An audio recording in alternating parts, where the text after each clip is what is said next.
Halo sahabat Alia, saat mendengar kata operasi, banyak orang langsung merasa khawatir, apalagi jika harus melalui tindakan operasi terbuka.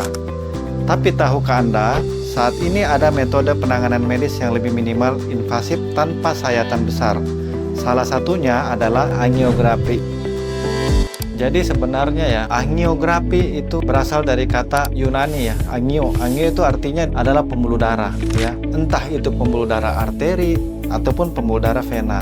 Jadi angiografi ini adalah tindakan untuk melihat dari anatomi pembuluh darah dengan memakai teknologi kateterisasi. Jadi di dalam pembuluh darah kita pakai kateter, kemudian kita memasukkan zat kontras. Apakah itu zat kontras biasa ataupun bisa zat CO2.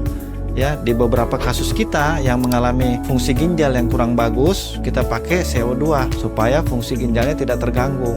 Karena banyak pasien takut kalau memakai kontras nanti bisa gagal ginjal. Nah, kalau di kita itu semua tidak perlu kita takut ya, karena kita juga punya alternatif lain. Nah, kemudian kita angiografi gunanya untuk lebih jelas lagi ya, untuk lebih jelas lagi apa sih problem dari masalah pembuluh darahnya ya.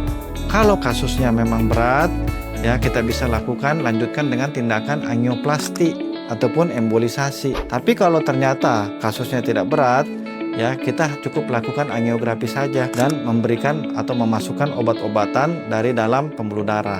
Nah, tentunya ya karena tindakan ini adalah tindakan minimal invasif ya, kateterisasi itu wajib dilakukan di tempat yang ada cath lab-nya. Nah, salah satunya di Rumah Sakit Alia Hospital Depok, kita mempunyai cath lab yang cukup mutakhir.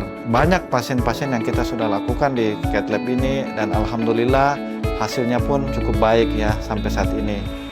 Memang di sini kita harus memperhatikan betul ya, baik dari anatominya, bagaimana fisiologinya, bagaimana kondisi pasien secara umum ya.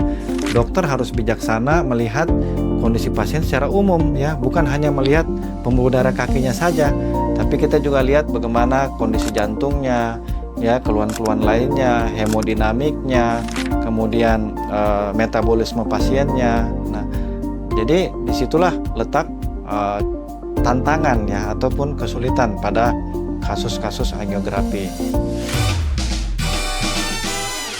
Tips ya kesehatan buat kita semua ya, tolong kita ya sama-sama ya menjaga kesehatan. Ingat prinsip bahwa mencegah itu lebih baik daripada mengobati, dan tentunya mencegah itu pasti lebih murah ya daripada mengobati.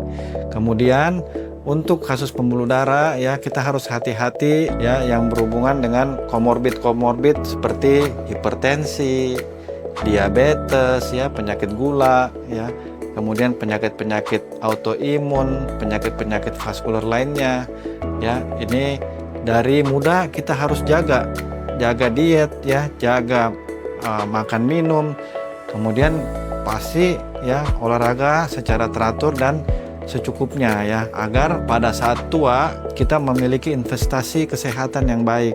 Sahabat Alia, kini tidak semua penanganan medis harus melalui operasi terbuka. Perkenalkan, saya Dr. Tom Christy Adriani, spesialis bedah, subspesialis bedah vaskular, endovaskular, konsultan, dokter spesialis bedah vaskular dan endovaskular di Alia Hospital Depok. Jika Anda memiliki keluhan yang berkaitan dengan pembuluh darah atau membutuhkan tindakan medis, jangan ragu untuk berkonsultasi. Untuk memudahkan pendaftaran dan melihat jadwal dokter, sahabat Alia dapat menggunakan My Alia. Sahabat Alia juga bisa subscribe akun YouTube Alia Hospital dan follow sosial media Alia Hospital untuk mendapatkan edukasi dan informasi layanan terbaru. Alia Hospital Depok, Care with Heart.